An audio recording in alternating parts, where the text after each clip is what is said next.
En el nombre del Padre, y del Hijo, y del Espíritu Santo. Amén.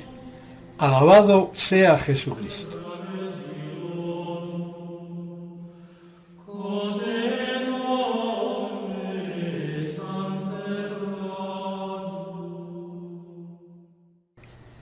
En las anteriores pláticas vimos sobradamente todo lo referente a los sacramentos del orden y de la Eucaristía. En esta, que recién comenzamos, trataremos de los restantes sacramentos que quedan por estudiar.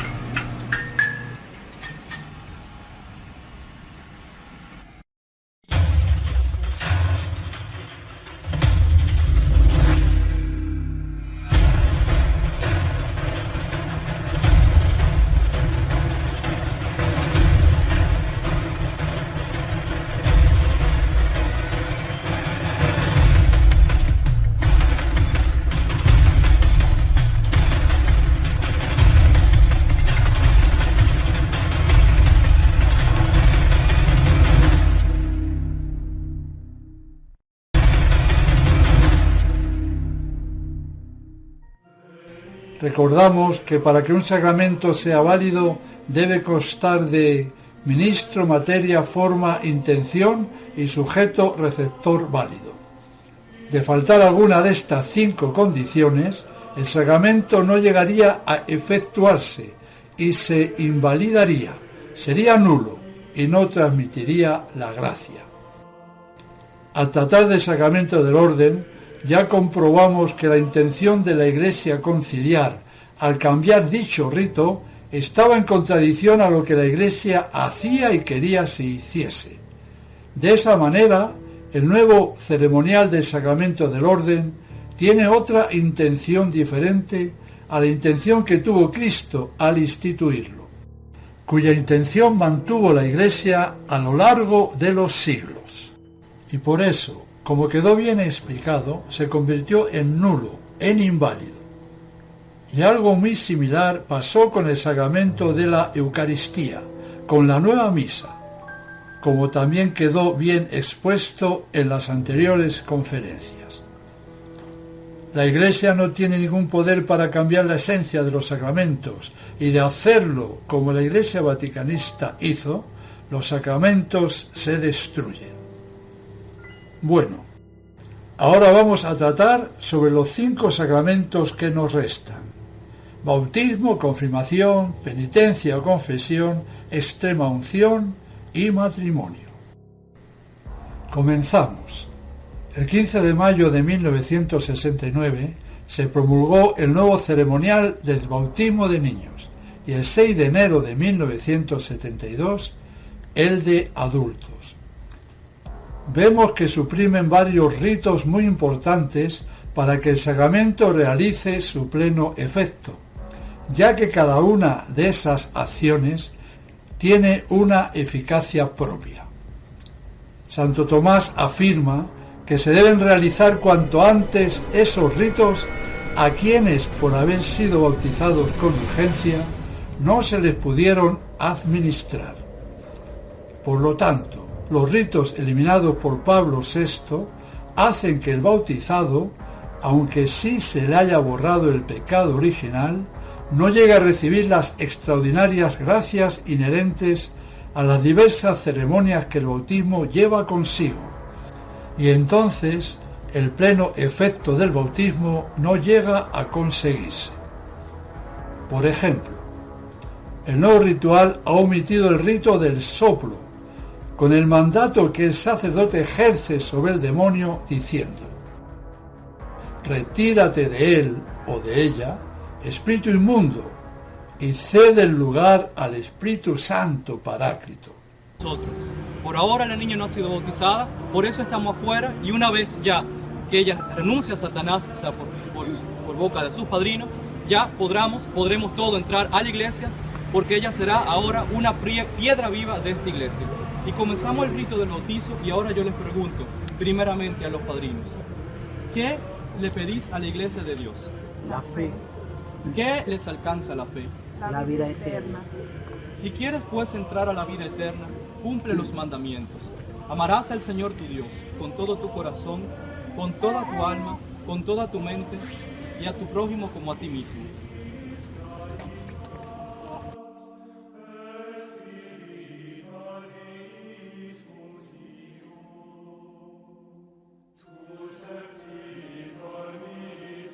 Exia bea inmunda spiritus et locum Spiritui Sancto Paráclito.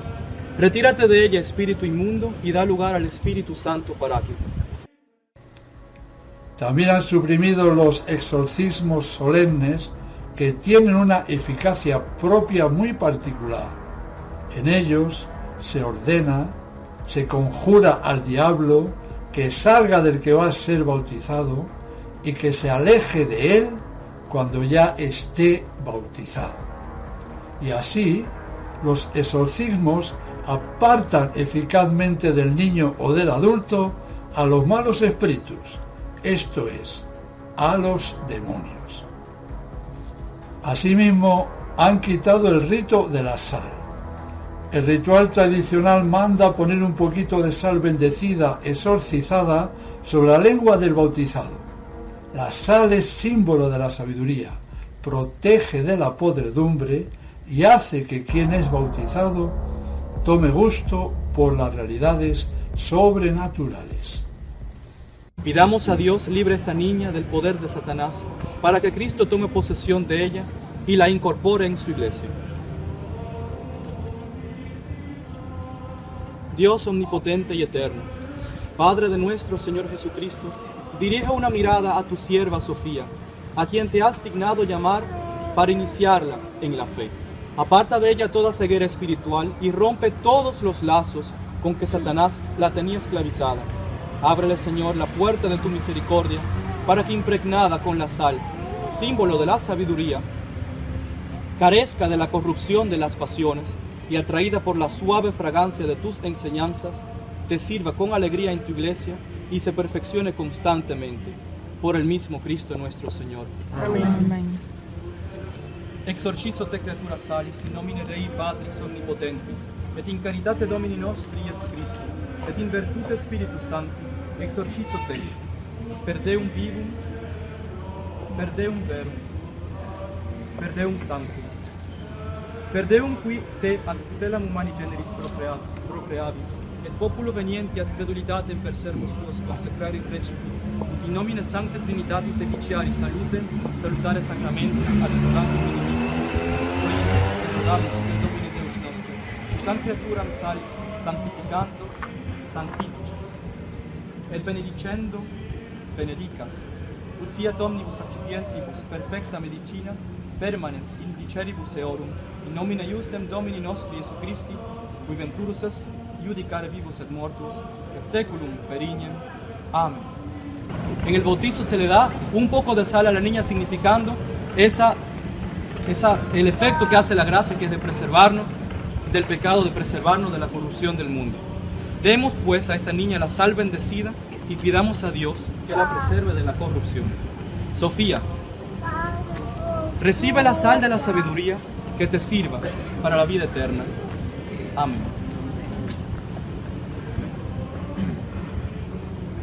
Ordenamos a Satanás que en el nombre del Padre y del Hijo y del Espíritu Santo, que salga y se aparte para siempre de esta niña. Exorcizo te immunda spiritus, in nomine Patris, et Filii, et Spiritus Sancti, ut exias et recedas ab ec famula tua Dei Sophia, ipsa in tibi imperat maledicte damnate, qui peribus super mare ambulabit et Petro emergenti dexteram correxit, ergo maledicte diabolo. Reconosce sententia et da honorem Deo vivo et vero, da honorem Iesu Christo Filio eius et Spiritui Sancto, et recedat ac famula tua Dei Sophia, quia istam sibi Deus et Dominus noster Iesus Christus et suam sanctam gratiam et benedictionem contemquam baptismatis vocare dignatus est. Y este signo de la Santa Cruz, con que marcamos tu frente, tú, demonio maldito, nunca te atrevas a profanarlo. Te lo mandamos en el nombre de Cristo nuestro Señor. Volvemos a implorar sobre esta niña la protección de Dios para que la ilumine y purifique. Ahora vamos a invocar a los santos. Antes de bautizar a los niños, invocamos a los santos, personas que no se cambian su de Espíritu, que los santos que Dios siempre hizo de ejemplo, puede ser San Ángel Solán, y la hizo, siempre usa los esposos de los monasterios, ahí la decimos en la oración, y la siempre más. Por eso vamos a hacer de los santos, que los podemos Santa María Madrid, San Bautista, San José, San Pedro Pablo, San Andrés, que era chico, San José San Luis, todos los santos de Dios, pedimos. Además, omiten el gesto de Jesucristo cuando curó al sordo mudo con la saliva, diciendo al mismo tiempo Éfeta, que significa ábrete. En esta ceremonia, el sacerdote toca con el dedo pulgar la nariz y oído del bautizado diciendo Éfeta, ábrete, para que pueda percibir el buen olor de Cristo y para que se le abran los oídos del alma y así pueda acoger prontamente las verdades de la fe. Pero como para los modernistas la fe proviene de la propia conciencia, no hacen falta los oídos para nada, y como esto no les interesa, lo quitan sin ningún problema. Éfeta, quod est ad aperire.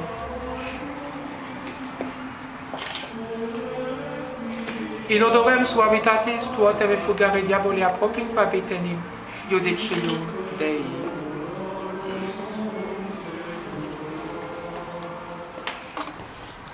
Han suprimido una unción, la de la espalda, con el óleo de los catecúmenos, que le preparaba al bautizado para el combate contra el demonio, y la unción en el pecho con el óleo de los catecúmenos, que se han mantenido, dice el ritual moderno que, por razones pastorales, verbigracia, gran número de bautizados, puede omitirse esta unción. All of catechumens.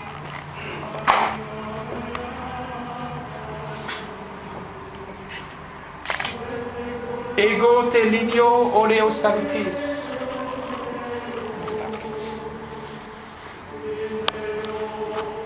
In Christo Jesu, Domino nostro, ut habeas vitam aeternam.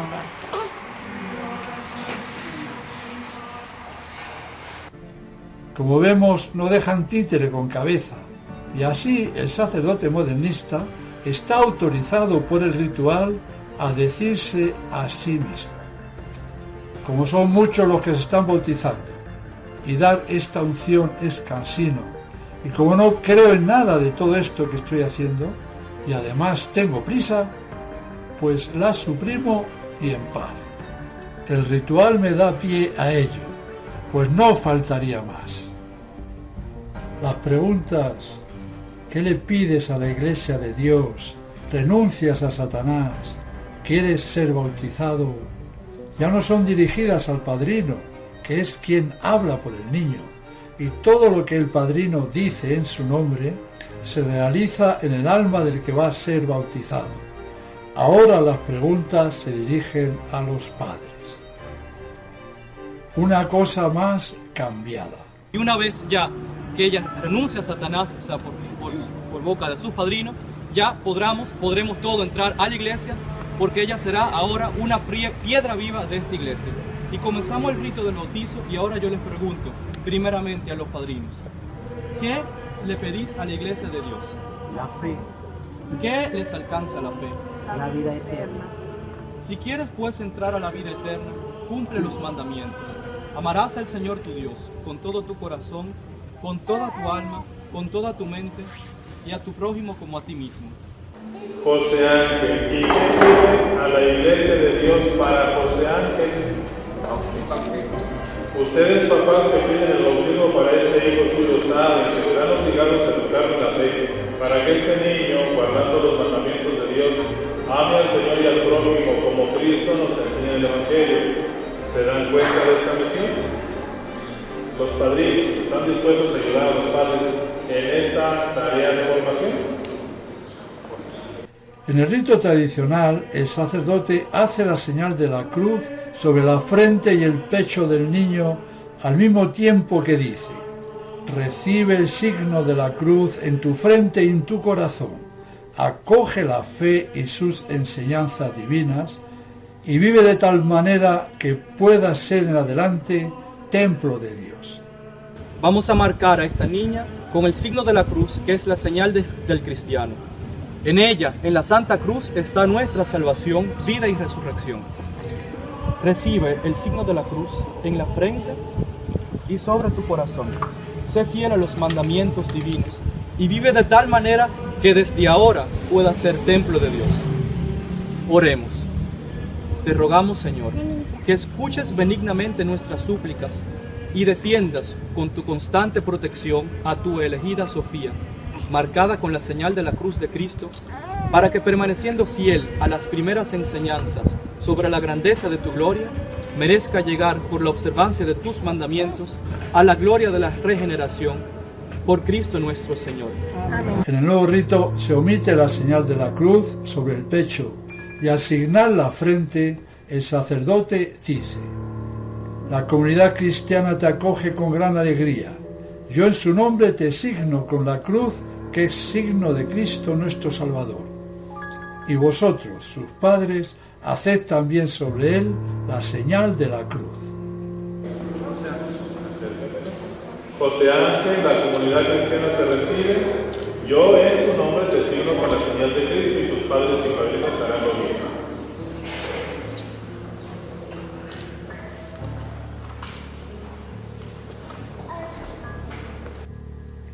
Aquí vemos cómo la nueva Iglesia se olvida de las realidades sobrenaturales que produce el sacramento en el alma y remarca lo superficial, la alegría de la comunidad al acoger un nuevo miembro. Concluimos. Como el sacramento del bautismo es necesario para la salvación, tiene unas prerrogativas muy especiales. Veamos. El ministro ordinario del bautismo es el sacerdote, pero en caso de necesidad, de manera extraordinaria, lo puede ser cualquier hombre o mujer, con uso de razón, sea pagano o hereje, crea o no crea, con tal de que tenga la intención de hacer lo que hace la Iglesia, y esa intención la mostrará si cumple bien la materia y forma bautismales, derramando agua sobre la cabeza del que va a ser bautizado y al mismo tiempo que con voz clara pronuncia las palabras esenciales de la forma.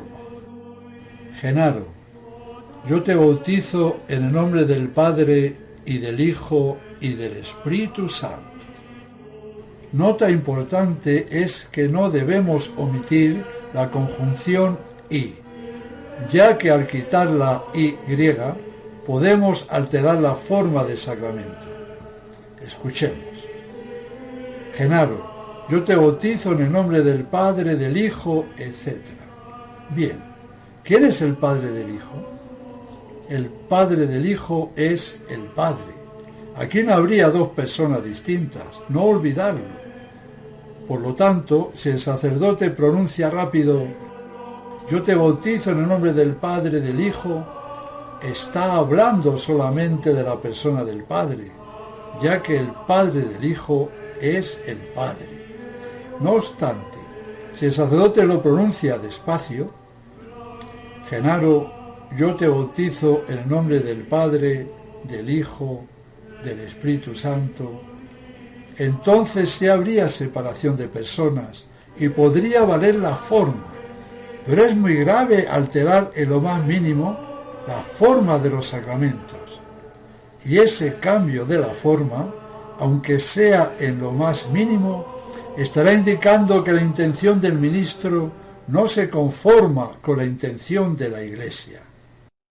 Y peor aún si se pronuncia deprisa. María, yo te bautizo en el nombre del Padre, del Hijo, del Espíritu Santo. Aquí están diciendo que el Hijo es también Hijo del Espíritu Santo. Por lo tanto, es muy importante decir la forma correctamente. María, yo te bautizo en el nombre del Padre, y del Hijo, y del Espíritu Santo. Haciéndolo de esta manera, el bautismo será válido. Por lo tanto, los bautismos del Novus Ordo, si es que pronuncia bien la forma y echa en el agua, son válidos. Pero, como hemos comprobado, el nuevo rito ha dejado el bautismo hecho una ruina, sin ninguna fuerza espiritual. Es una enorme pena. La Iglesia modernista ha fabricado una caricatura de bautismo que, aunque válido, es deprimente. Y el demonio campea a sus anchas, tan feliz, al no quedar prácticamente nada en el ritual que le conjure a huir. Un consejo. La persona que asista a un bautizo de la Iglesia conciliar debe fijarse bien si el sacerdote utiliza correctamente la materia y la forma.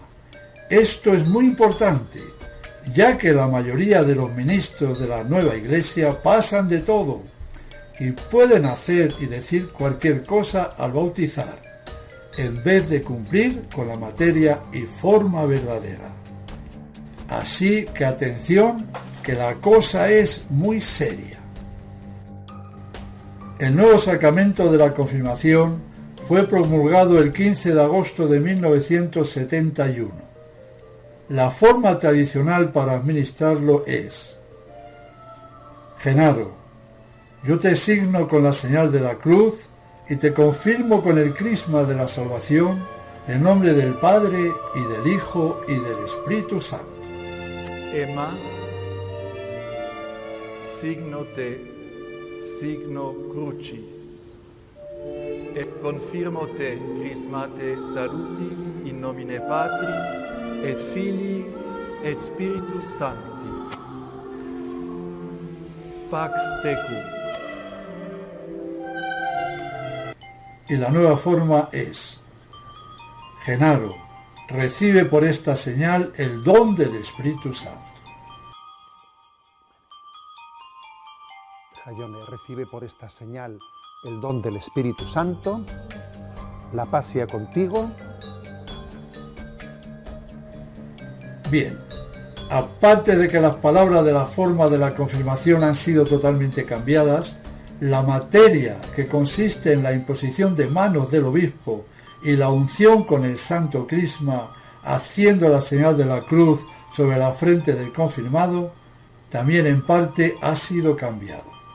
El crisma se compone de aceite de oliva y bálsamo, que es consagrado en Semana Santa por un obispo. La tradición de la Iglesia ha mantenido siempre que la materia válida del sacramento de la confirmación es el aceite de oliva y solamente el aceite de oliva. Pero por arte de magia, a partir del 3 de diciembre de 1970, la Congregación de Ritos autorizó se pudieran utilizar otros aceites vegetales en los sacramentos. ¿Explicación que dieron? Ninguna.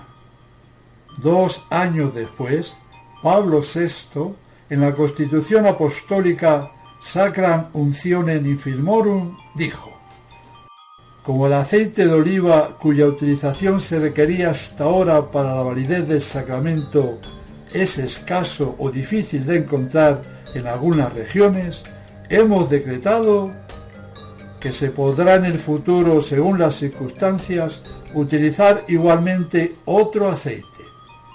Este deberá ser extraído, en todo caso, de plantas, como lo es el aceite de oliva. Muy clarito lo dice aquí Montini, que siempre fue esencial para la validez que el aceite fuera de oliva. Y la razón que da, aparte de ser absurda, es artera. Ya Santo Tomás, en aquel lejano siglo XIII, respondía a este mismo argumento de que no había aceite de oliva en todas partes de la siguiente manera: aunque no sea producido en todas partes, el aceite de oliva puede transportarse fácilmente a cualquier lugar. Y dice que puede ser transportado fácilmente con los medios que entonces tenían, esto es, el burro y el caballo. Por lo tanto, se comprueba fácilmente la intención de Pablo VI de hacer inválidos los sacramentos. No es de recibo que en el tiempo de las comunicaciones vertiginosas de finales del siglo XX pudiera decir una cosa tan ladina, ridícula y absurda. El 22 de agosto de 1968, y que el Mercader Sucre de Avianca, especialmente preparado para su viaje, llegó de Roma el emisario de la paz, llegó abrazando a los pueblos iberoamericanos y para besar esta tierra nuestra con toda humildad y cariño. Fue recibido por el presidente Carlos Lleras Restrepo y por el pueblo en pleno. Llegó para pronunciar este mensaje de amor. Una vez más, este personaje no se pasó simplemente 3 pueblos, sino que se pasó 500 pueblos y 1000 ciudades. Sabemos bien que la Iglesia no puede cambiar jamás nada de la esencia de los sacramentos, pues de hacerlo, los sacramentos dejarían de ser válidos. En la confirmación han cambiado la forma y también la materia. La Fraternidad Sacerdotal San Pío X, no sé si hoy día lo seguirá haciendo, a todos los confirmados en el Novus Ordo lo volvía a confirmar bajo condición. Y eso es lo que tiene que procurar usted si tuvo la poca fortuna de ser confirmado en la Iglesia conciliar. Ahora está muy de moda lo pentecostal, lo carismático. Unas palabras para poner en guardia a los oyentes sobre tan funestos movimientos. El pentecostalismo nace el primer día del año 1900. Un pastor metodista, queriendo recuperar los carismas de los apóstoles, impuso las manos sobre una niña, comenzando ésta a hablar una lengua desconocida. Después se inventaron el llamado, entre comillas, bautismo del Espíritu. Y hoy día hay más de 100 millones de pentecostales. El tema llama mucho la atención y las personas que tienen poca fe necesitan y buscan experiencias que puedan notar con los sentidos, debido a lo cual el diablo tiene el campo libre para efectuar una gran cosecha. Es demasiado peligroso buscar experiencias de este tipo. El demonio está al acecho y cuando por influencia de la imposición de manos alguien recibe el bautismo del Espíritu y en verdad comienza a hablar lenguas desconocidas o a hacer cualquier otra cosa, todo es obra del maligno.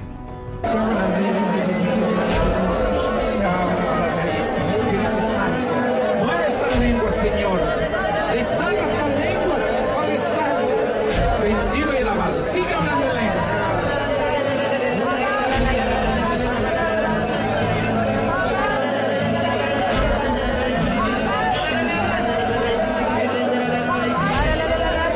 Bendito y alabado sea el Señor. Bendito sea el Padre Celestial.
dejo un momento de silencio para que cada uno le pida lo que quiera, espiritual o incluso físico.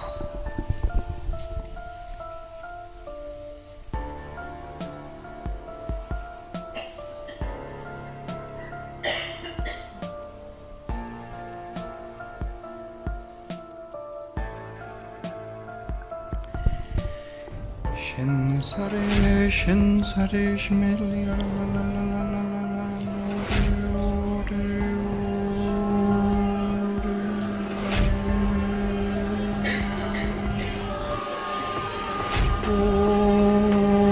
ore, ore, ore, ore,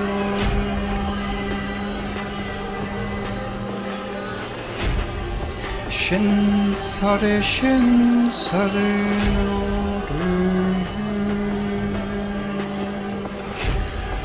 Alleluia.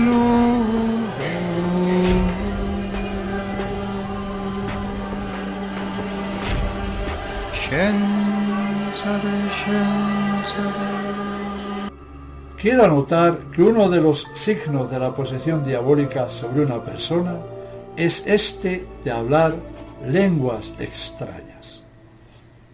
Después del Vaticano II, cómo no, el año 1967, 2 católicos de Estados Unidos recibieron la imposición de manos de un presbiteriano y comenzaron a hablar en lenguas. Y estos, entre comillas, católicos, a su vez, impusieron las manos a otros católicos, y así se inició el pentecostalismo católico, al que pusieron el nombre de carismáticos.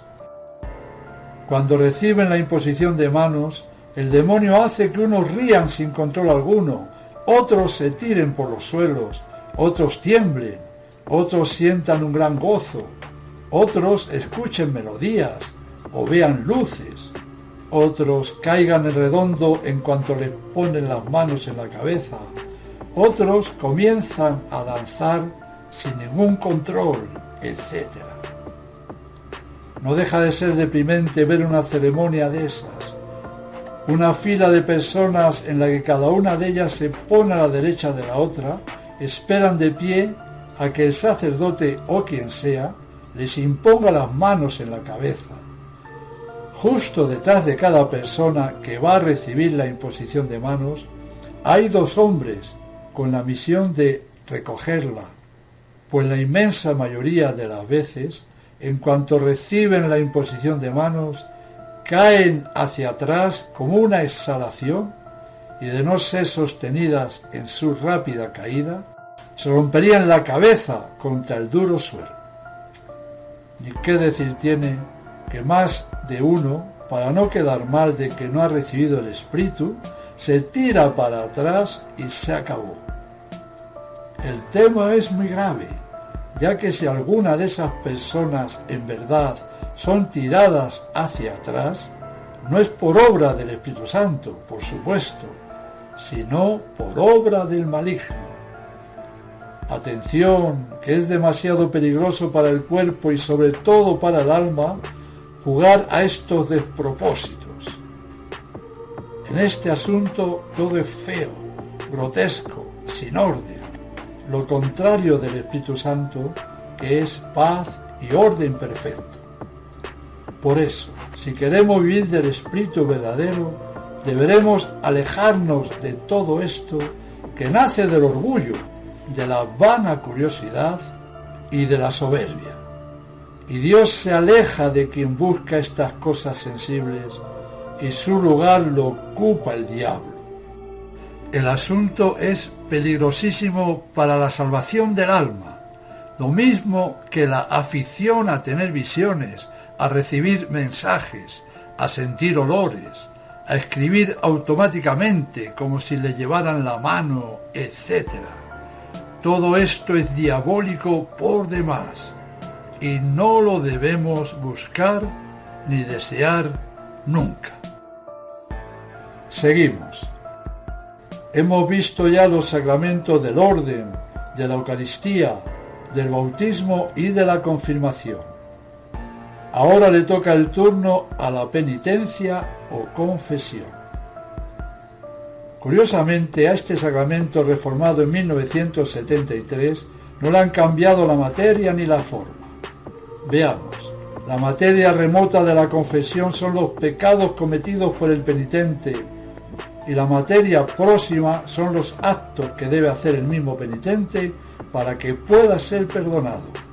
Y estas acciones son la contrición o dolor de los pecados, la acusación o confesión de los pecados, la satisfacción o penitencia que el sacerdote le impone y que deberá cumplir, y el propósito firme de no volver a pecar más. Y la forma del sacramento de la confesión son las palabras de la absolución que el sacerdote pronuncia al mismo tiempo que traza una cruz con la mano derecha que tiene levantada sobre la cabeza del penitente. Las palabras de la forma son: yo te absuelvo de tus pecados en el nombre del Padre y del Hijo y del Espíritu Santo. Amén. En el Novus Ordo han puesto de moda la confesión comunitaria, que consiste en impartir una absolución a todas las personas congregadas para el efecto. Este sistema gusta mucho, ya que sin tener que confesar, les aseguran que al recibir esta absolución han quedado tan perdonados como si se hubieran confesado individualmente. Y ustedes, aunque no estén presentes aquí, en este espacio de la catedral, recibirán donde están la absolución general que les ofrecemos. Como esto es más fácil, muchísimos se apuntan tan contentos al nuevo sistema. ¿Cómo no? La cosa es terrible, pues esa confesión comunitaria no tiene ningún valor.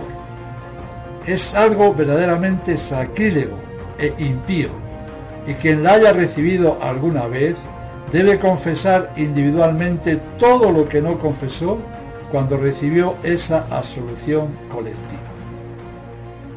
En caso de inminente peligro de muerte, como por ejemplo un avión que va cayendo a tierra, un barco que se hunde, se podría recibir esa absolución haciendo el penitente un acto de contrición lo más perfecto posible. Pero dándose el caso de que saliera vivo del percance, entonces ha de confesar todos los pecados que en aquellas terribles circunstancias pudiera tener, ya que no se le han perdonado ninguno de ellos. Conclusión: estando al corriente de lo dicho, sería grave pecado asistir a una celebración comunitaria de la penitencia. Acabo el tema de la confesión diciendo que si el sacerdote está válidamente ordenado, aunque pertenezca a la Iglesia conciliar e imparte la absolución utilizando la forma correctamente, el sacramento será válido. Y el sexto sacramento a tratar es la extrema unción. El nuevo rito de dicho sacramento fue promulgado el 30 de noviembre de 1972 y le cambiaron el nombre por el de unción de enfermos. Se dirige mucho más a la consolación del enfermo y a la curación de la enfermedad que a la preparación para la hora de la muerte. Han suprimido las oraciones para expulsar a Satanás, como también las invocaciones a los ángeles custodios, a la Santísima Virgen María y a San José. La materia de la extrema unción ha sido siempre el aceite de oliva consagrado por el obispo. En la Iglesia vaticanista puede usarse cualquier otro aceite vegetal y esto haría inválido el sacramento. En el rito tradicional de la extrema unción, los 5 sentidos son ungidos por el sacerdote con el óleo de los enfermos consagrado por un obispo, al mismo tiempo que va recitando la forma sacramental con la que pide a Dios que se digne perdonar los pecados que ese enfermo grave o agonizante ha cometido con esos mismos sentidos. El sacerdote unge el dedo pulgar en el óleo de los enfermos consagrado y recita la forma sacramental 6 veces de la siguiente manera, diciendo en cada sentido: por esta santa unción y por su piadosísima misericordia, el Señor te perdone los pecados que has cometido con la vista. Y al mismo tiempo que recita la forma sacramental, le unge los ojos que en ese momento el enfermo debe tener cerrados. Y continúa: por esta santa unción y por su piadosísima misericordia, el Señor te perdone los pecados que has cometido con el oído, ungiendo los 2 oídos del enfermo. Del mismo modo, continuará recitando la forma y nombrando cada vez un nuevo sentido al que ungirá. Después de los sentidos de la vista y oído, tocará el turno al olfato, ungiendo la nariz del enfermo. Por esta santa unción y por su piadosísima misericordia, el Señor te perdone los pecados que has cometido con el olfato. Y después será el sentido del gusto y de las malas palabras que con la boca ha proferido, al que seguirá el sentido del tacto, diciendo la misma forma y ungiéndole las manos. Y terminará con la unción de los pies. En cambio, la nueva forma vaticanista de este sacramento dice así: por esta santa unción y por su bondadosa misericordia, te ayude el Señor con la gracia del Espíritu Santo. Aquel enfermo debe decir amén, para que libre de tus pecados te conceda la salvación y te reconforte en tu enfermedad. Y de nuevo el enfermo contesta amén. El sacerdote, al mismo tiempo que dice la anterior forma una sola vez, unge en la frente y en las manos al enfermo. Por esta santa unción y por su bondadosa misericordia, te conceda el Señor la gracia del Espíritu Santo, para que libre de tus pecados te conceda la salvación y te conforte en tu enfermedad. Como vemos, las palabras sacramentales ya no hablan del pecado más que de forma general. La diferencia es obvia. Las palabras de la forma sacramental han sido extraordinariamente cambiadas en el nuevo rito, además de haber suprimido 4 unciones. La nueva unción de enfermos se dirige con preferencia a la curación del enfermo, a su alivio, a su consuelo, etc. A lo que hay que añadir que el aceite consagrado puede no ser de oliva. Por lo tanto, el nuevo sacramento de la unción de los enfermos es papel mojado. Es más, la Iglesia Conciliar celebra unciones comunitarias en las que pueden participar toda clase de personas, estén sanas o enfermas, con tal de que estén en la edad madura. Esto es una atrocidad. Recordar que solamente quien esté gravemente enfermo, en peligro de morir, puede recibir este sacramento válidamente. Por ejemplo, a una persona de 105 años de edad que se encontrara bien de salud, no se le podría administrar la Santa Extrema Unción. Viene a cuento ahora una anécdota graciosa que en el caso de la Iglesia Conciliar con la pérdida de sus sacramentos coincide totalmente. En catequesis, el padre pregunta al grupo de niños: ¿cuántos sacramentos hay?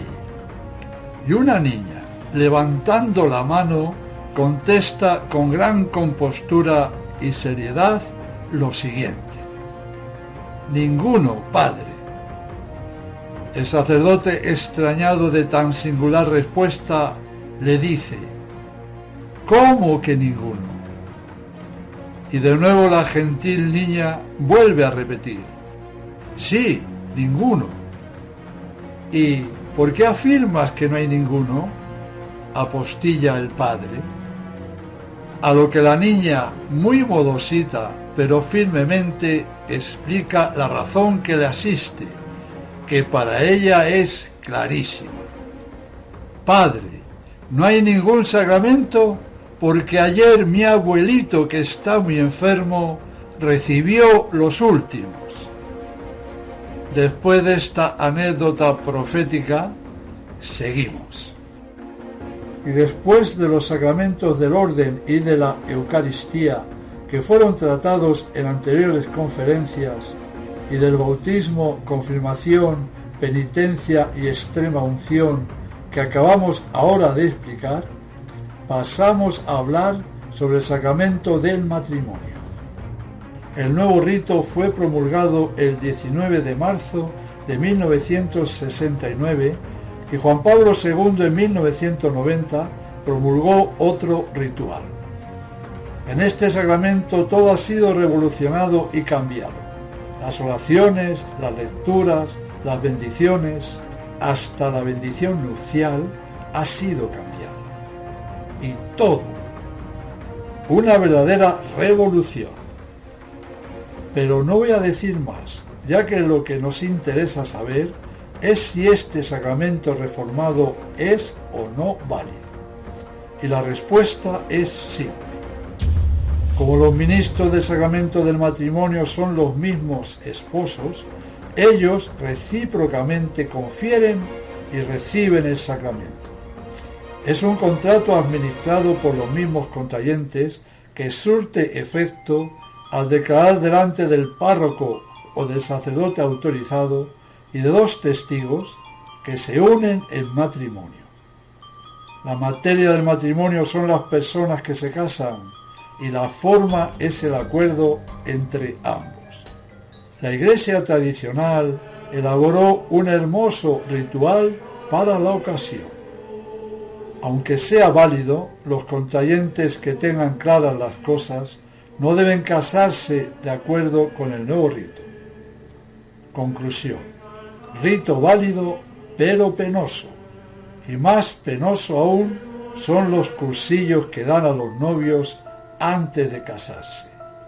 La mayoría de estos cursillos son sencillamente diabólicos y sirven para corromper a los futuros contrayentes. Es increíblemente doloroso el asunto.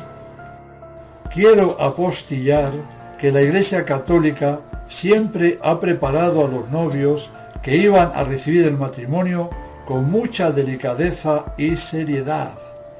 Se les hace bien saber que es para siempre, pase lo que pase, y que hasta que no muera uno de los dos cónyuges, no pueden jamás volver a casarse de nuevo, y que el fin primario del matrimonio es la procreación y educación de los hijos, siendo el fin secundario la ayuda mutua y el remedio de la concupiscencia, cosa que a partir del Vaticano II lo han cambiado, pasando el fin secundario al primer lugar.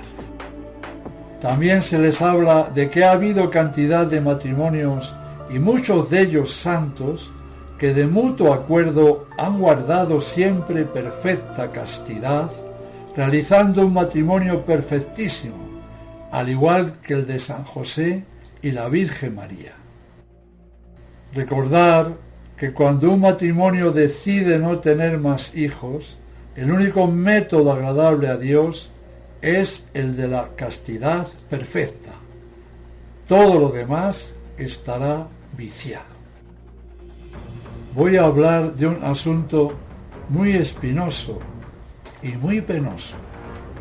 La Iglesia no tiene poder para disolver matrimonios, por eso no ha existido nunca eso que ahora está de moda de anular matrimonios. Las causas para que un matrimonio sea nulo son mínimas. Por ejemplo, descubrir que se había casado con uno que ya estaba casado, o que era sacerdote, o que era religiosa con votos perpetuos, o que la habían obligado mediante un rapto, o con amenazas de muerte y cosas gravísimas, o porque desde el día de la boda uno de los dos se negó a cohabitar con el otro, o por no tener la edad requerida, o por haberse casado con un familiar muy directo, y pocas cosas más. Por eso, todas las anulaciones matrimoniales que hace la falsa Iglesia conciliar no tienen ningún valor. Fijémonos bien en lo siguiente. La Iglesia siempre tuvo un cuidado especial en preparar bien a los futuros esposos. Todos llegaban al momento solemne de la boda sabiendo perfectamente lo que estaban haciendo y a qué se comprometían. Además, los novios, unos días antes de la boda, eran interrogados por un sacerdote por separado, uno a uno, y juraban poniendo la mano en la Sagrada Biblia que se casaban sin coacción alguna, libremente, sabiendo que era para siempre, es decir, hasta que muriera uno de los dos, y que se casaban con arreglo a la ley de Dios y a las normas de la Iglesia. Todo esto y más lo juran de palabra y luego también lo firman delante del párroco o de un sacerdote delegado suyo. Y por si fuera poco, aún queda lo principal. El día de la boda en el templo, delante de Dios, anotemos esto bien, delante de Dios, de su representante el sacerdote, de dos testigos y de todo el acompañamiento, lo ratifican solemnemente y a partir de ese momento el vínculo matrimonial se hace efectivo para siempre. Por eso, aunque luego el matrimonio fuera un desastre, a nadie se le ocurría ir a que se lo anulasen, y si alguno hubiera tenido la cara de ir, diciendo que interiormente pensaba otra cosa de la que estaba jurando, habría sido despachado a cajas destempladas, por cínico y por perjuro, ya que lo que sentó plaza para toda la eternidad es lo que en el templo ratificaron y que ya antes habían jurado con la mano en la Biblia y después habían firmado de que se casaban hasta que la muerte los separase y de acuerdo con las normas de la Iglesia. De todo lo anterior se desprende que no hay prácticamente ningún matrimonio nulo y que los anulados falsamente por la nueva Iglesia siguen siendo matrimonio y si se casan de nuevo cometen gravísimo adulterio.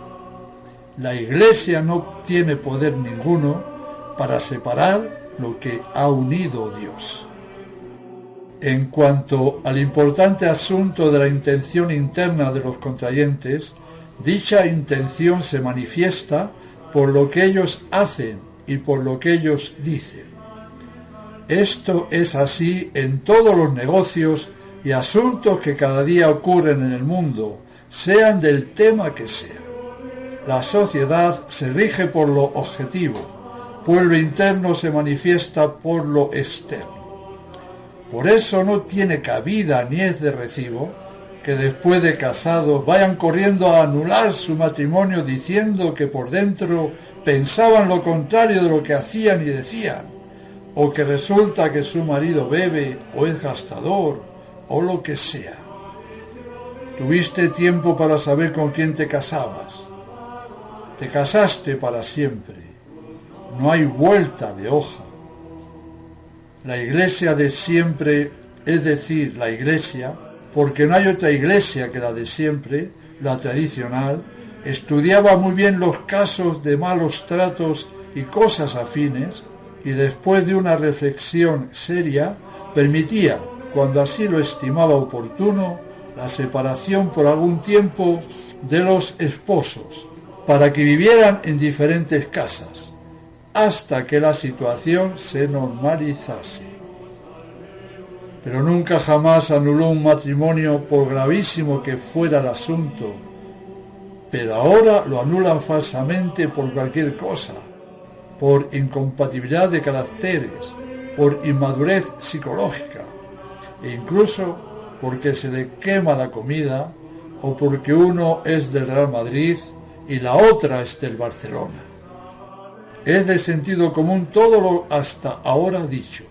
Por eso el Código de Derecho Canónico de 1917, que es el que vale, en el número 1086 dice: se presume siempre que el consentimiento interno de la voluntad está en conformidad con las palabras o los signos empleados en la celebración del matrimonio. O sea, que mediante los signos de la entrega de anillos o de arras, etc., y de las palabras que acompañan esos signos, amén de las palabras esenciales del consentimiento, ¿quieres en la salud y en la enfermedad hasta que la muerte os separe? Sí, quiero. Están manifestando claramente su intención interna de contraer matrimonio. Esto es como 2 y 2 son 4. Es decir, es evidentísimo. Bueno, vamos a ilustrar un poquito más el asunto. Supongamos que 2 personas van al notario y una se compromete a pagar en un mes el piso que acaba de comprar a la otra.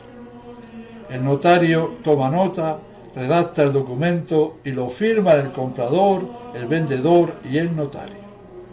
Y cuando llega el día del pago, la persona compradora afirma que no lo va a pagar porque cuando estaba firmando el documento en su interior pensaba que no lo iba a pagar. ¿Qué diríamos si cuando el notario y los jueces oyen ese argumento, le dan la razón, anulan lo estipulado y el dueño del piso se queda sin cobrar? Ya sé, esto no puede ocurrir de ninguna manera, pues se terminarían todos los negocios y todos los asuntos de la vida, ya que primaría lo subjetivo sobre las acciones y sobre los documentos más serios firmados, lo cual sería el absurdo de los absurdos. Pero la Iglesia Novus Ordo actúa de esa manera y anula los matrimonios a mansalva, a pesar de los juramentos, de las firmas, del consentimiento dado ante Dios, el sacerdote, los testigos y todo el acompañamiento de que quieren contraer matrimonio canónico según lo manda la Santa Madre Iglesia y que se casan hasta que la muerte los separe. Esta es la realidad. Pero cuando se cansan, que generalmente es pronto, acuden a la falsa iglesia y en un pispás ya tienen anulado su matrimonio. Todo esto es una locura y ofende escandalosamente a Dios. Incluso anulan matrimonios con hijos muy mayores, después de muchísimos años de casados, y con niños muy pequeños, y muchas víctimas inocentes que reciben la herida mortal de la malvada Iglesia al tener que sufrir una sentencia tan injusta de anulación de su válido y verdadero matrimonio, le preguntan a esa Iglesia: ¿a cuáles de mis hijos también tenemos que anular? Escalofriante, irracional y disparatado es el asunto de Marras, pero muy doloroso para la parte inocente y buena del matrimonio, que tiene que sufrir un tremendo calvario al ver que la, entre comillas, Iglesia se pone de parte del adúltero de su esposo, cuyo motivo de anulación es simplemente porque se va con otra, o viceversa, de la adúltera de la esposa que se va con otro.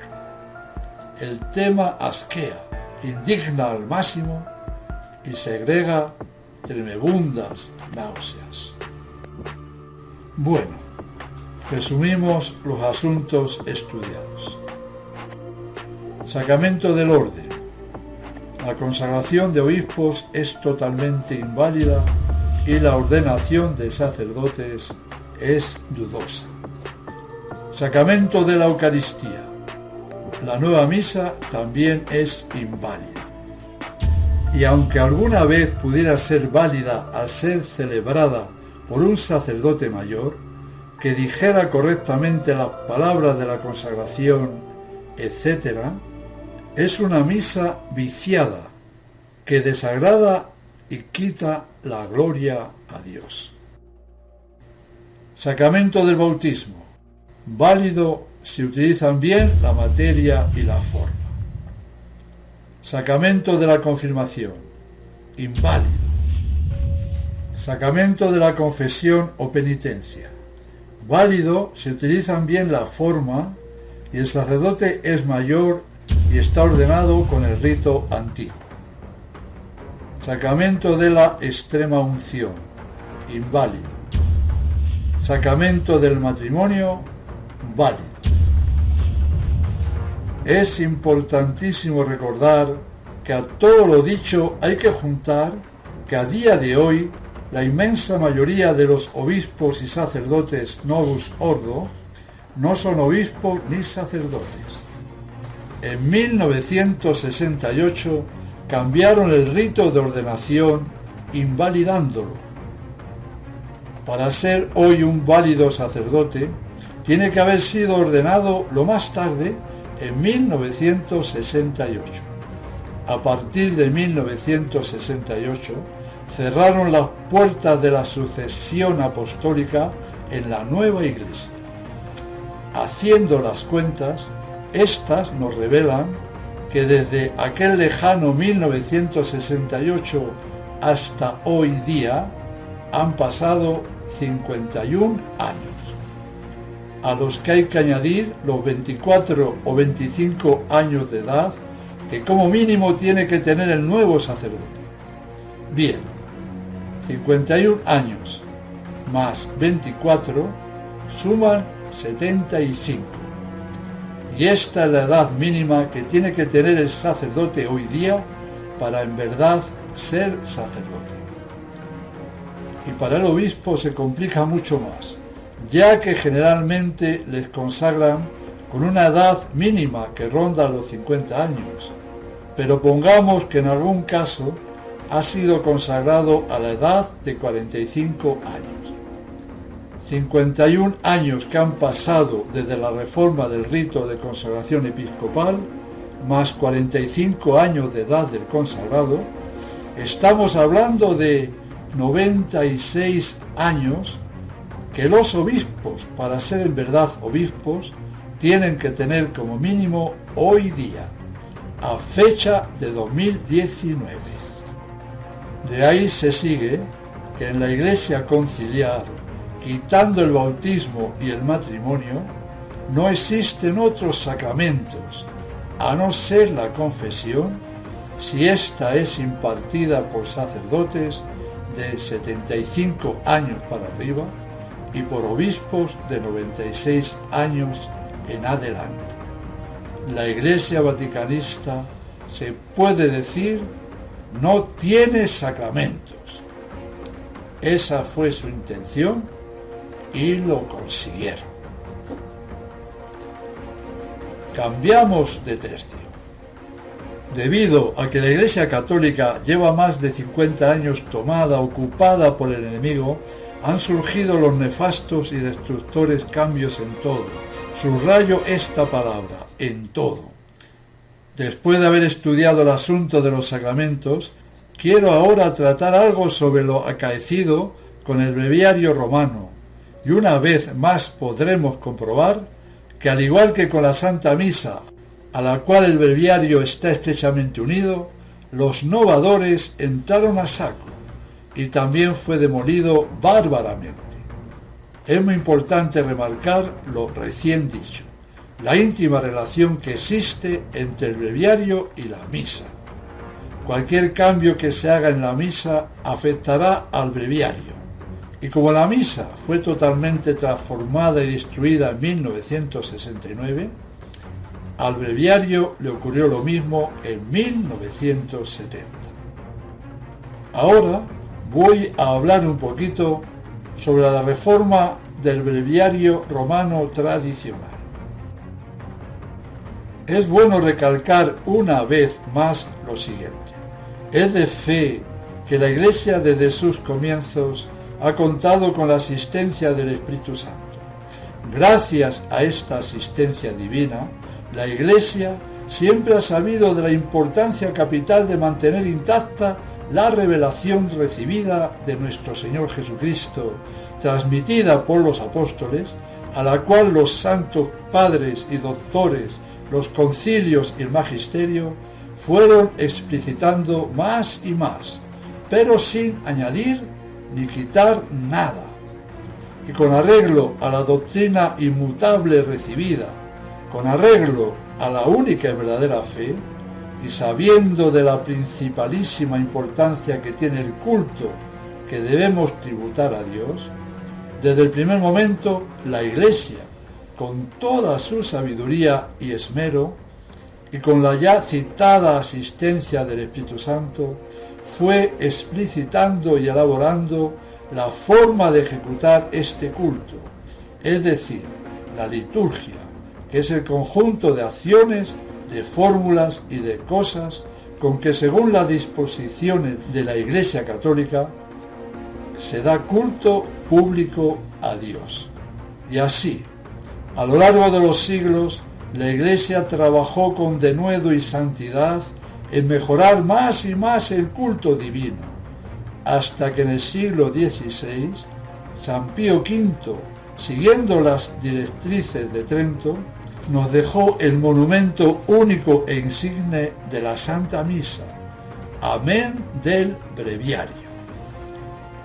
Esta Santa Misa de rito romano, codificada por San Pío V y su breviario, en el transcurso del tiempo tuvieron diversos retoques de menor importancia, siendo San Pío X el que con su sabia reforma de 1911-1914 mejoró notablemente el breviario romano.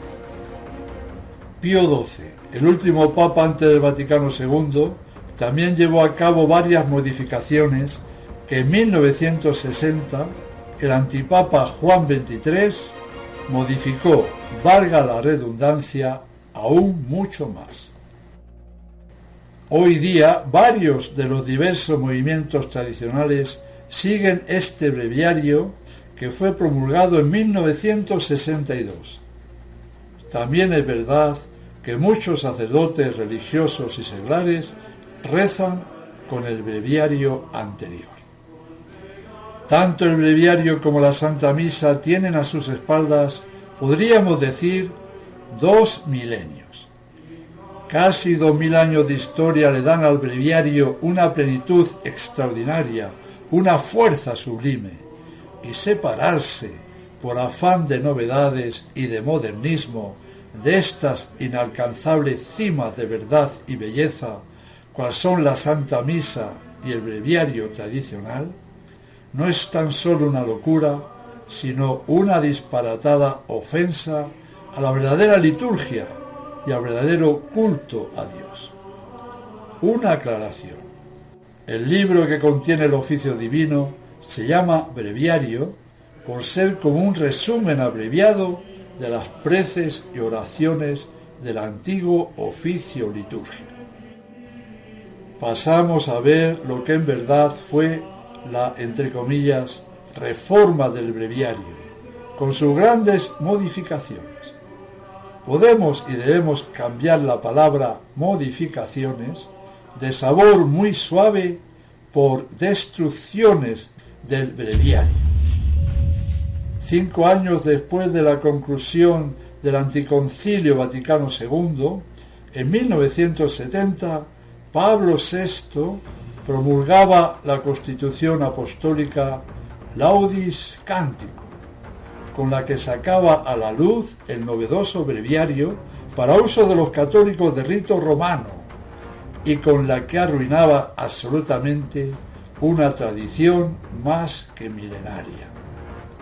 A partir de ese momento, escuchemos con mucha atención. En ese breviario vemos, primero, se han atrevido a censurar a Dios Espíritu Santo suprimiendo del Salterio los salmos 57, 82 y 108, y recortando estrofas de otros 21 salmos más.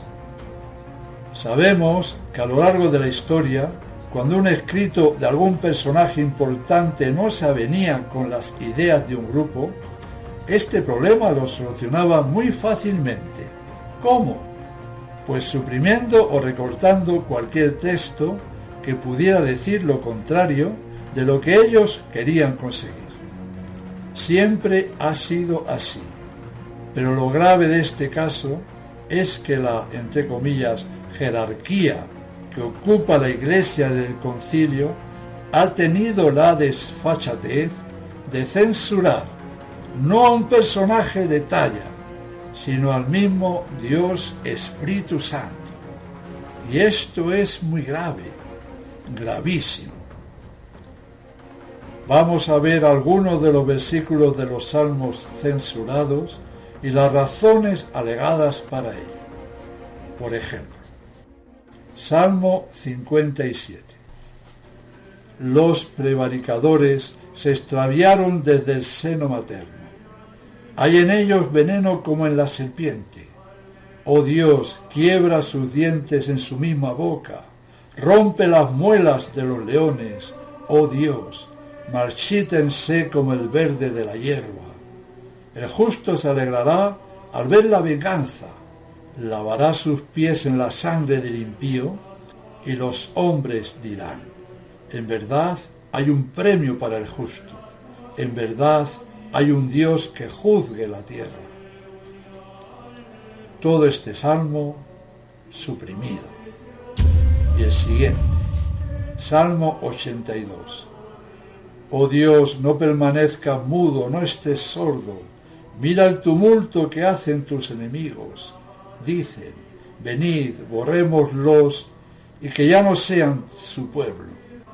Haz tú, Dios, con ellos como Madián, que perecieron en Endor, y vinieron a ser como estiércol por la tierra.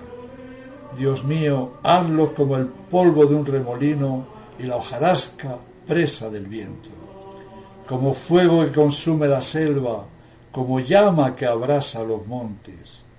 Persíguelos en tu tempestad y atérralos con tu borrasca. Haz que sus rostros se cubran de vergüenza, para que busquen tu nombre, oh Dios.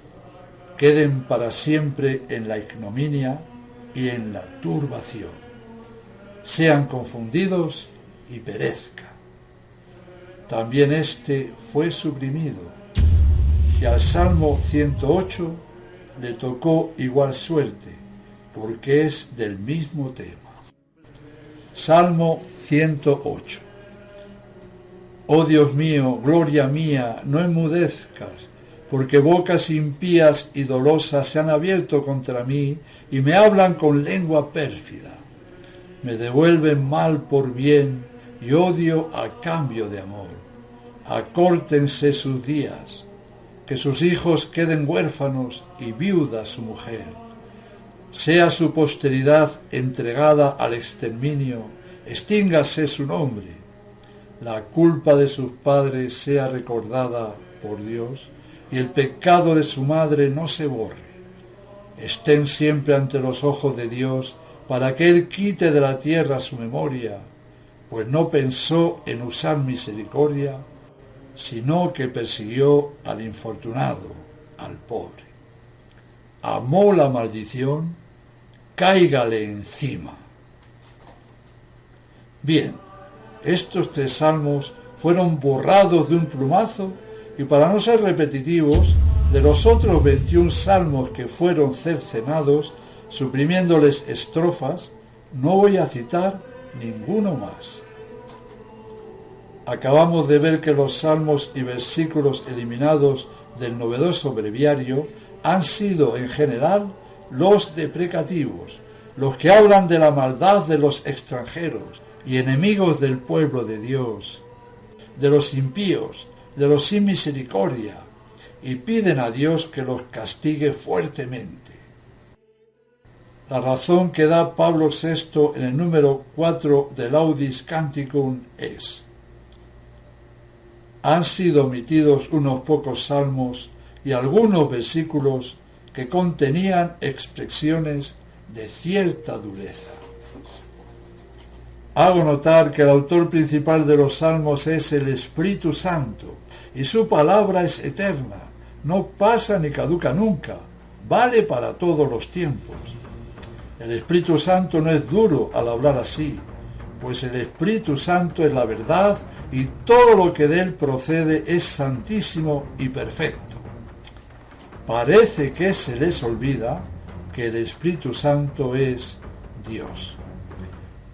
Además, la Iglesia aplica esas imprecaciones, esas maldiciones al demonio y a sus obstinados secuaces. La Iglesia exulta santamente al ver aplastada la cabeza de sus enemigos y pide que sean arrojados al abismo. La liturgia reconoce como agentes del diablo a todos los que se oponen a los designios de Dios y a la salvación de las almas. Contra todas esas fuerzas malignas nunca será demasiado lo que se diga para pedir su total exterminio. Es triste y difícil de digerir que hayan llegado a censurar y recortar la palabra revelada por Dios simplemente porque esa palabra de Dios, es decir, esos salmos, son desagradables para el gusto moderno. Seguimos. Segundo, y hablando de supresiones, una más. Sin pensarlo dos veces, han quitado también del breviario la hora de prima, de valor excepcional, por su diferente estructura y por su avalada santidad. Las razones dadas para ello, el número 2 de Laudis Canticum dice: la liturgia de las horas es santificación de la jornada. Por tanto, el orden de la oración ha sido renovado de suerte que las horas canónicas puedan adaptarse más fácilmente a las diversas horas del día, teniendo en cuenta las condiciones en las que se desarrolla la vida humana de nuestra época. Por esto ha sido suprimida la hora de prima. La explicación es fantástica.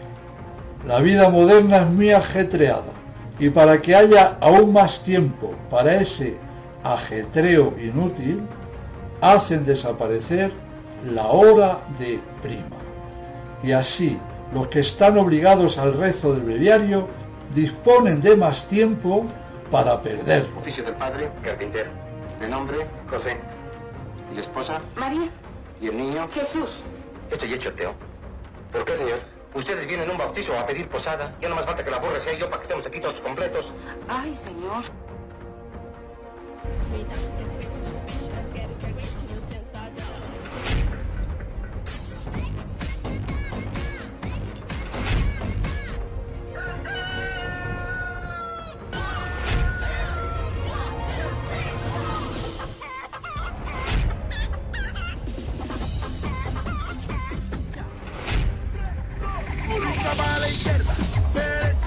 Excelente teoría. Tercero, y seguimos conjugando a lo grande los verbos suprimir, censurar, cambiar, borrar, reducir, cercenar, eliminar y otros parecidos a ellos. Para el modernismo, la oración no es importante. Lo importante son las reuniones. Y para que haya más tiempo para poder gastarlo en reunirse para lo que sea y con quien sea, entonces no les queda otro remedio que reducir el tiempo de lo que para ellos vale menos, el rezo del oficio divino, al que han pasado a llamar liturgia de las horas. Como vemos, hay una diferencia abismal entre el significado sacro y santo de oficio divino, con el nombre vulgar y profano de liturgia de las horas. También el cambio efectuado en Maitines es sustancial. Debemos fijarnos bien. Reducen y reducen. Vamos a comprobar el montante de esa simplificación a la que ha quedado reducido el modernísimo breviario.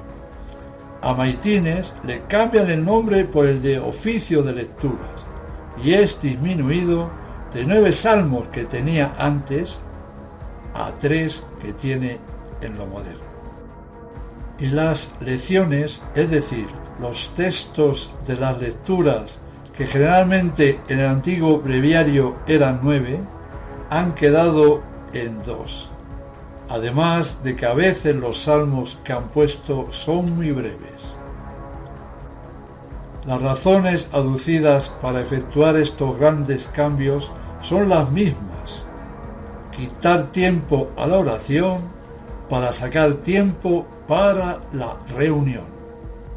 Y, entre comillas, simpáticamente, Montini dice en el número 3 de su Constitución Apostólica: en el nuevo libro de las horas, la parte de oración fijada para cada día ha sido reducida un tanto. ¿Un tanto solo? Un poco más y hacen desaparecer Maitines, el oficio de lecturas. También laudes y vísperas pasan de tener 5 salmos a 2 salmos y un cántico. Y de las horas de tercia, sexta y nona, la norma es que no hay obligación de rezar las 3 horas, sino que eligiendo y rezando una de las 3, se cumple el expediente. Las matemáticas nos van a servir para ver si es verdad eso de que la oración fijada para cada día solamente ha sido reducida un tanto, o un mucho. Tomemos bolígrafo y papel. Comenzamos la cuenta de los salmos suprimidos.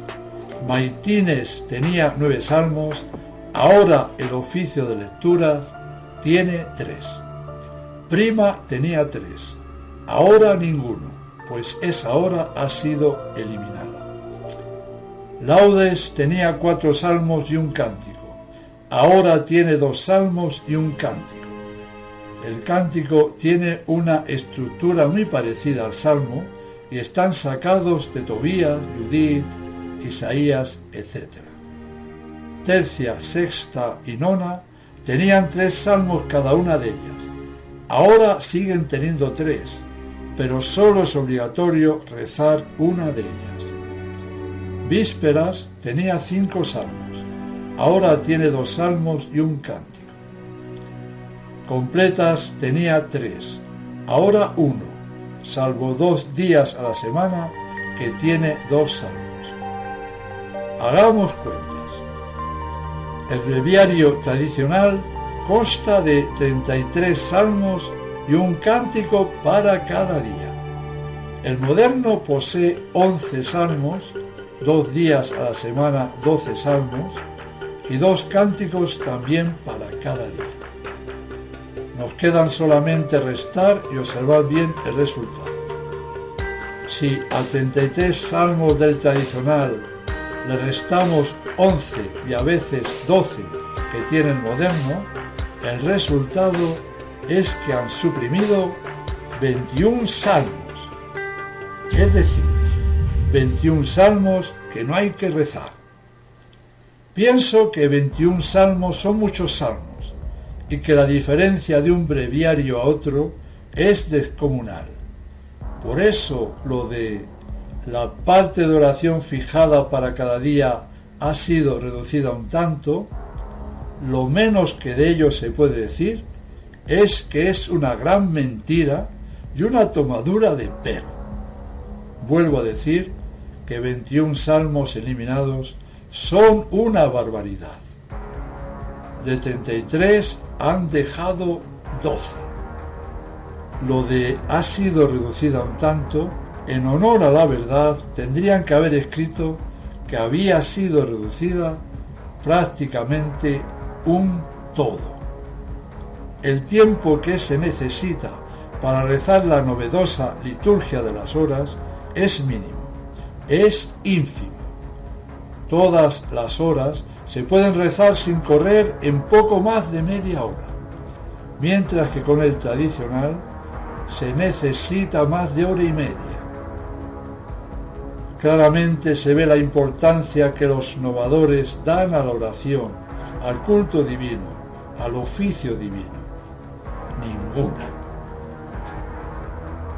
Cuarto, y como en el deporte de suprimir son campeones, eliminaron muchas lecciones, es decir, lecturas de maitines, especialmente las que trataban de los santos y de los milagros o cosas sobrenaturales.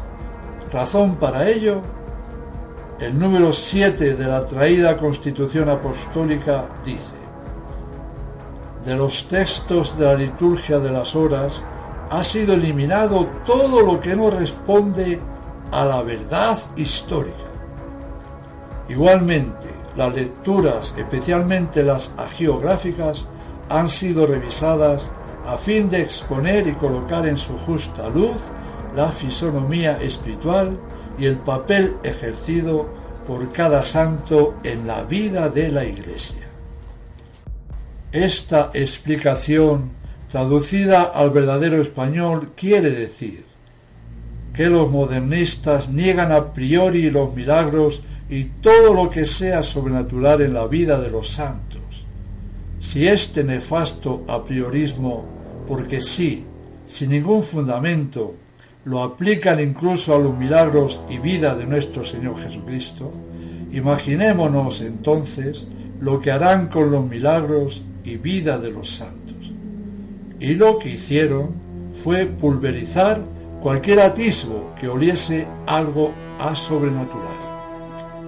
Pablo VI dijo que no respondían a la verdad histórica, es decir, que eran invenciones, y conforme a ello echó en cara a la Santa Iglesia de Dios de haber mantenido durante 1970 años historias falsas que no respondían a la verdad histórica.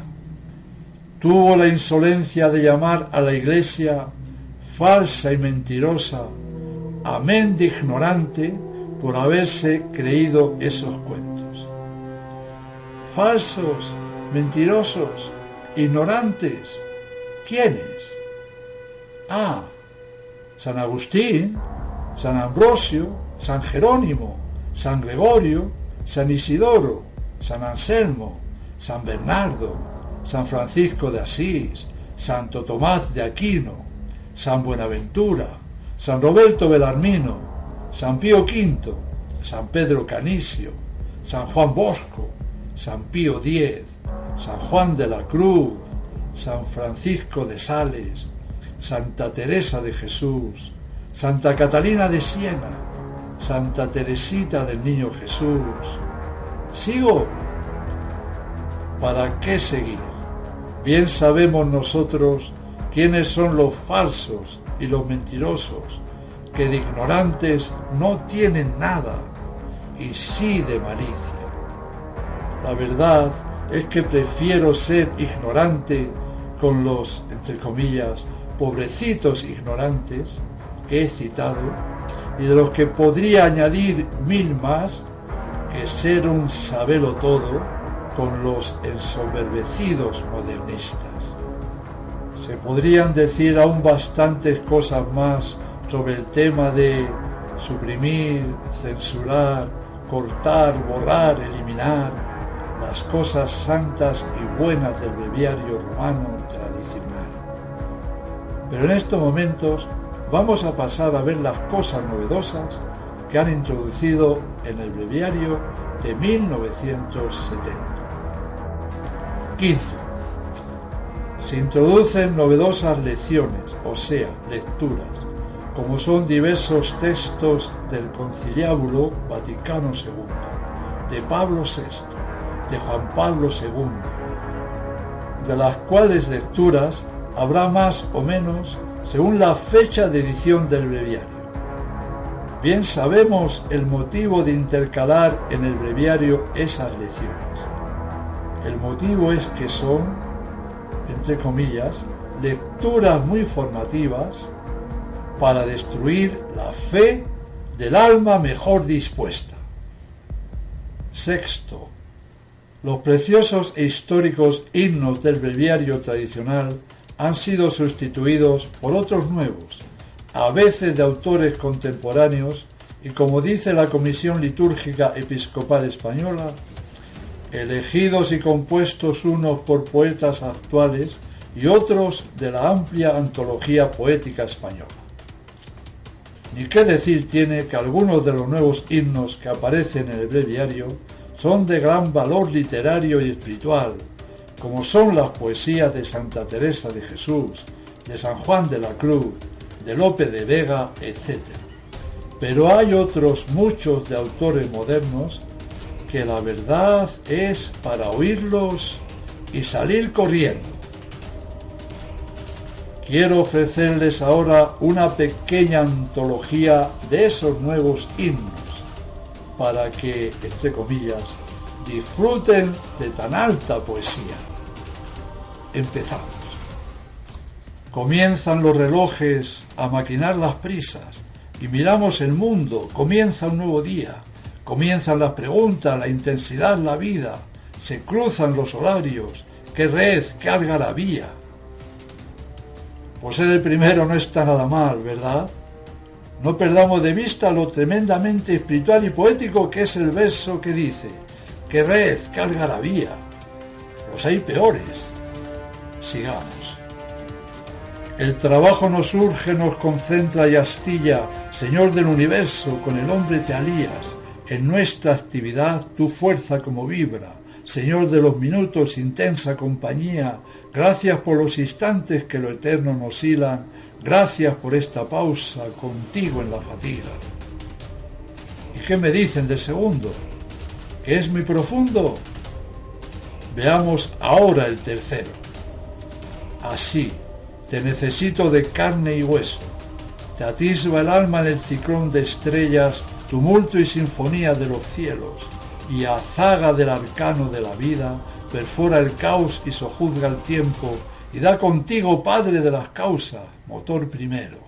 Mas el frío conturba en los abismos, y en los días de Dios amarga el vértigo, y un fuego vivo necesita el alma, y un asidero.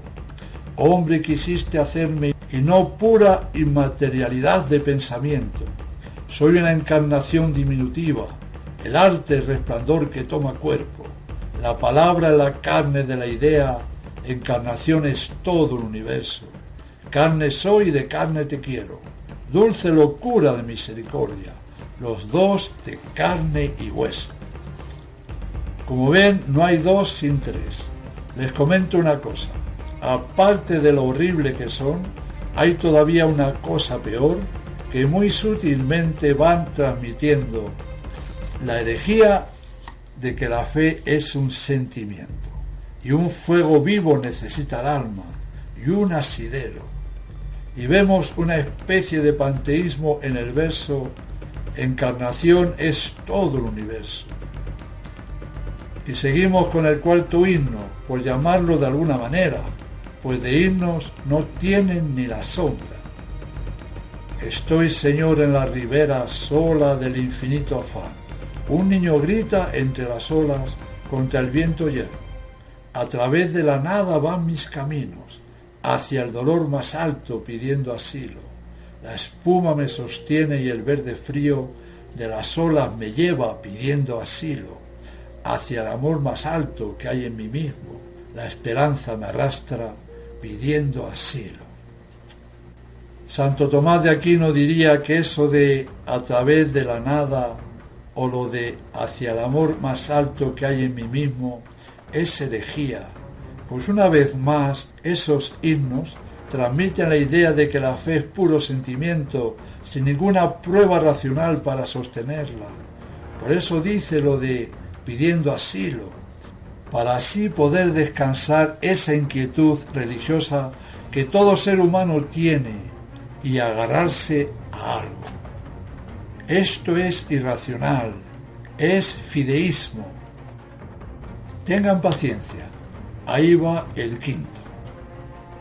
Ignorando mi vida, golpeado por la luz de las estrellas, como un ciego que extiende al caminar las manos en la sombra, y siguen conculcando la misma doctrina errónea machaconamente.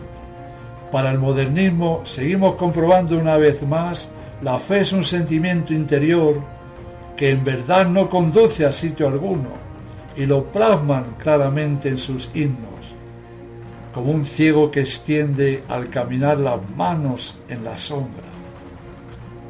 Pasemos al sexto. Otra vez te conozco, me has llamado, y no es la hora, no, pero me avisas. De nuevo traen tus celestiales brisas, claros mensajes al acantilado del corazón que, sordo a tu cuidado, fortalezas de tierra eleva en prisas, de la sangre se mueve en indecisas, torres, arenas se recrea alzado. La verdad es que no sé de qué trata, y lo que quiere decir con eso de fortalezas de tierra eleva en prisas, y con eso de torres, arenas se recrea alzado. Creo pensar que está escrito para que nadie entienda nada, es decir, para que entiendan tanto como el que lo escribió, nada. Ya van quedando menos, y va el séptimo. El tiempo se recoge, desarrolla lo eterno en sus entrañas, se lavan los cuidados y congojas en las aguas inmóviles, en los inmóviles álamos, en las torres pintadas en el cielo, mar de altos mundos. Aquí la clave es esa palabra tan sustancial y erudita, inmoble, que dice tanto del inmoble himno, perdón, quise decir del innoble himno. Octavo himno, o lo que sea. Bello es el rostro de la luz abierto sobre el silencio de la tierra, bello. Hasta cansar mi corazón, Dios mío, un pájaro remueve la espesura y luego lento en el azul se eleva, y el canto le sostiene y pacifica. Mejor no comentar nada. Y pasamos al noveno. No es lo que está roto, no, el agua que el vaso tiene. Lo que está roto es el vaso y el agua al suelo se vierte. No es lo que está roto, no, la luz que sujeta el día. Lo que está roto es su tiempo y en la sombra se desliza. No es lo que está roto, no, la caja del pensamiento. Lo que está roto es la idea que la lleva a lo soberbio. Pienso, y con razón, lo contrario de lo acabado de decir. Sí hay algo roto, sí hay muchísimas cosas rotas, y más que rotas, despedazadas. Han roto despedazado la Santa Misa, han roto despedazado el breviario, han roto despedazado los sacramentos, han roto despedazado la divina revelación, han roto despedazado la doctrina, han roto despedazado la moral, han roto despedazado la Iglesia, han roto despedazado todo. Tenía la intención de poner otro himno más para que fueran 10, pero esa tarea es superior a mis fuerzas. Es insufrible escuchar uno más, y muy en serio les digo que aún quedan en el nuevo breviario bastantes himnos de la misma categoría de los anteriores, categoría extra superior de errores, desvaríos y mal gusto. Pobres de los sacerdotes que tengan que soportar esta carga diaria, aunque en el modernismo la mayoría de los sacerdotes pasan del breviario. Séptimo y último punto a tratar. Parece de menor importancia, pero es un cambio más. A lo largo de la historia de la Iglesia, los 150 salmos se han rezado en el tiempo de una semana. A partir de 1970, por primera vez, se han de rezar en el tiempo de 4 semanas. de acuerdo con las normas del Anticoncilio Vaticano II, según dice la Constitución Apostólica en el número 4. Bien, es evidente que se podrían agregar aún muchas más cosas, como por ejemplo la traducción de los salmos a las lenguas vernáculas. Según sea de modernista la conferencia episcopal de cada país, así será de modernista la traducción efectuada. Otro ejemplo más es la supresión de muchos santos del calendario litúrgico. Y seguimos con más ejemplos, como es el cambio de la mayoría de las oraciones, sustituyéndolas por otras muy modernistas. Y así, las plegarias que hablaban de despreciar las cosas del mundo, etc., ahora dicen lo contrario, para que amando las cosas del mundo, etc. Y una muestra más. En la oración de la fiesta de San Raimundo de Peñafort, el breviario tradicional dice: «Oh Dios, que elegiste al bienaventurado Raimundo para maestro insigne del sacramento de la penitencia y le condujisteis maravillosamente sobre las olas del mar», etc. El nuevo breviario, que detesta todo lo que sea milagro, por supuesto que lo ha borrado bien borrado. El hecho histórico fue que cuando San Raimundo fue a embarcarse en el puerto de Mallorca, le hicieron saber que había orden del rey para que nadie le pasase a la península. Entonces, lleno el santo de una gran confianza en el Señor, hizo la señal de la cruz, extendió su capa sobre el agua, tomó el báculo en la mano, montó en aquella embarcación de nueva especie y tomando la mitad de la capa la ató al mango del báculo, haciendo mástil de éste y vela de aquella, y a favor de un viento fresco que se levantó, hizo en menos de 6 horas el viaje entre Mallorca y Barcelona. Fueron innumerables los testigos de tan extraordinario prodigio, y a partir de aquí creció mucho más la estima y veneración que hacia el santo se tenía. Aún seguimos otro poquito. El número 1 de la citada Constitución dice que se ha querido dar una respuesta a las exigencias especiales de personas de diverso orden y condición. La oración puede adaptarse a las diversas comunidades que celebren la liturgia de las horas de acuerdo con su condición y vocación. Es decir, que rompen la unidad y uniformidad del rezo, dejando al capricho de cada grupo rezarlo como mejor les venga en gana. Tienen el permiso para hacer de la capa un sayo con el breviario. No quiero dejar de señalar un asunto más de la Constitución Apostólica de la que estamos hablando. Será el último a tratar. En la introducción, 5 párrafos antes de comenzar el punto número 1, leemos con gran asombro y sonrojo lo que sigue. Y así, el concilio trató de la liturgia en general y de la oración de las horas en particular con tanta abundancia y conocimiento de causa, con tanta piedad y competencia, que difícilmente se podría encontrar algo semejante en toda la historia de la Iglesia. Ahí es nada. Como decimos en mi pueblo, no necesita abuela. ¿Será posible?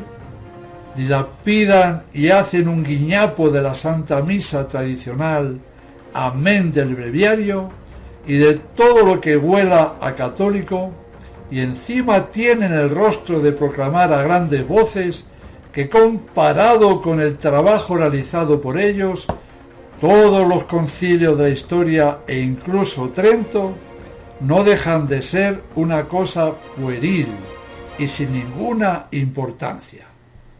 Además, que yo sepa, ningún concilio ha llegado a decir de sí mismo que ha sido el mejor de todos los celebrados hasta ese momento. ¡Viva la humildad! Hemos podido comprobar que en el breviario de Montini, en la denominada liturgia de las horas, no ha quedado ni una oración, ni una antífona, ni una lectura, ni un himno, ni nada en su sitio. Esto es absoluto y total. El modernismo dio el golpe de muerte a una tradición multisecular que santificaba y daba vida a la Iglesia. Bueno, ahora sí estamos llegando al final, pero no sin decir algunas palabras sobre el sagrado libro de los Salmos. No hace falta afirmar que los santos amaban grandemente el Salterio y en él hallaban sus delicias. San Atanasio decía que el libro de los Salmos es como un jardín que encierra el fruto de los demás libros sagrados. Han pasado ya unos 3000 años desde que el profeta David, inspirado por Dios, compuso estas bellísimas y santas oraciones para que fueran rezadas y cantadas en el templo. Los salmos son un anuncio anticipado de Cristo, de su venida, encarnación, pasión, resurrección. David escribió en ellos proféticamente la historia de Cristo. Los salmos son la oración perfecta, pues están escritos por el mismo Dios. De aquí viene la grandeza e importancia del rezo del breviario. El Salterio es el libro de Cristo, de la Iglesia. Los salmos son ante todo oraciones divinas. La Iglesia para orar tiene un libro en el que contiene su plegaria y este libro no es otro que el breviario. Toda alabanza, todo encomio, toda ponderación de este libro es insuficiente para expresar su verdadero valor. El breviario es obra de la Iglesia y es una obra tan excelente y tan sublime que ella sola constituye un monumento perenne de su sabiduría, de su celo por el culto con que debe ser honrado el Altísimo y de su solicitud por el bien espiritual de sus fieles. En verdad, el breviario es un admirable compendio de la Sagrada Escritura, pues contiene los salmos que en forma de alabanza encierran todos los misterios. Resume lo más escogido del Antiguo Testamento. Comprende los más insignes monumentos de los santos padres y los más esclarecidos hechos de los santos, además de las calculadas oraciones para todos los días. Es el libro clásico de la oración y mediante la meditación de las verdades y de los misterios de la fe que acoge en su seno, ayuda sobremanera a mantener vivo el fervor y amor divino. Y concluimos. Es increíble comprobar que esa iglesia modernista que usurpó la verdadera iglesia no solo cambió los sacramentos y el breviario, sino que lo cambió todo. En 1969 hicieron un nuevo calendario litúrgico, quitando todos los santos que les vino en gana. En 1983, un nuevo derecho canónico. En 1991, un nuevo Via Crucis. En 1992, un nuevo catecismo. En 1998, un nuevo rito de exorcismo. En 2001, un nuevo martirologio. En 2002, un nuevo rosario, etcétera, etcétera. Todo ha sido hecho nuevo, renovado, cambiado. Que si te falta la fe, órale al Señor. ¿Qué? Órale al Señor. ¿Qué? ¿Cómo? ¿Qué? Ah. Búscalo a Dios. Él es tu salvación. En fin, el próximo capítulo de Esencial Conferencia será la esencial conclusión a la esencial conferencia. Ha quedado bien la frase. La verdad es que el término esencial no es para nada puesto a capricho, pues es más que esencial conocer lo que se ha ido diciendo a lo largo de las 11 pláticas. Acabo. Sin fe es imposible agradar a Dios. La Iglesia moderna, que ha perdido totalmente la fe, no puede agradar a Dios en nada, y sí ofenderle mucho. Que la Santísima Virgen María, develadora y martillo de todas las herejías, os guarde y proteja de todo error, de toda confusión, de todo mal y de todo pecado. Eso es lo que con toda mi alma os deseo.